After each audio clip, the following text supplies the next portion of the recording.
Hello, bonjour. Aujourd'hui, je vais parler du prince Harry et de Meghan Markle. En fait, je vais même parler de la famille de Meghan Markle. Tout ça pour dire que j'ai vraiment de la peine pour Meghan Markle, car il n'est pas facile d'avoir la famille qu'elle a. C'est-à-dire une famille qui n'hésite pas à la vendre au plus offrant.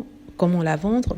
En signant des contrats avec des tabloïds, en vendant ses photos de quand elle était petite, en racontant des histoires pour la plupart fausses et en utilisant Thomas Markle, leur père, pour pouvoir justement salir la réputation de Meghan Markle en faisant passer Thomas Markle, le père, pour une victime, alors en fait que c'est lui le plus grand des abuseurs, dans le sens où c'est lui qui vend sa fille aux médias, qui l'insulte dans la presse, qui l'accuse de tous les maux et qui parle mal de son mari. Donc, encore une fois, tout ça pour réitérer que je comprends pourquoi elle a mis un terme à sa relation avec cette famille-là. Quand je dis un terme, c'est-à-dire qu'elle avait jusque-là, avant son mariage avec le prince Harry, des contacts limités avec eux. Elle parlait à son père régulièrement et c'était à peu près tout.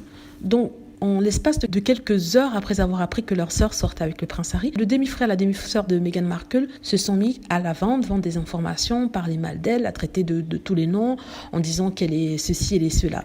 Donc, pour ceux qui disent que oui, elle a laissé tomber sa famille, elle a abandonné tout le monde, avec une famille pareille, je peux vous dire qu'on n'a pas besoin d'ennemis et qu'il est tout à fait normal de ne pas vouloir faire quoi que ce soit avec eux ou alors être proche d'eux. Parce que si on regarde leur historique, tous les deux, Samantha Markle et Thomas Jr., ont eu des problèmes avec les autorités. Samantha parce qu'elle se battait avec son petit copain et son frère parce qu'il s'est battu avec sa fiancée et aussi il a eu d'autres petits problèmes avec la justice. Alors, rester auprès de ce genre de personnes n'aurait pu que la tirer vers le bas. Elle qui est très ambitieuse, elle qui veut sortir de sa condition, enfin qui n'était pas si mauvaise que ça quand on regarde d'où vient son père. Et on comprend, personnellement, je comprends. Elle n'avait pas tiré un trait sur eux, elle s'était éloignée, elle s'était préservée pour n'avoir pas à souffrir les conséquences de leur comportement. Et on rappelle qu'il y a une différence d'âge énorme entre les deux, entre Meghan Markle et ses frères. Il faut le rappeler, ça c'est bon de le rappeler. Donc, au niveau d'entente, au niveau même de compatibilité, c'est assez difficile puisqu'il y a un gap générationnel entre les trois. Voilà, dites-moi ce que vous en pensez. J'espère que vous avez aimé la vidéo. N'hésitez pas à cliquer sur like si c'est le cas, à vous abonner pour plus de vidéos et à cliquer sur la petite cloche afin d'être averti lorsque je poste une nouvelle vidéo. Merci.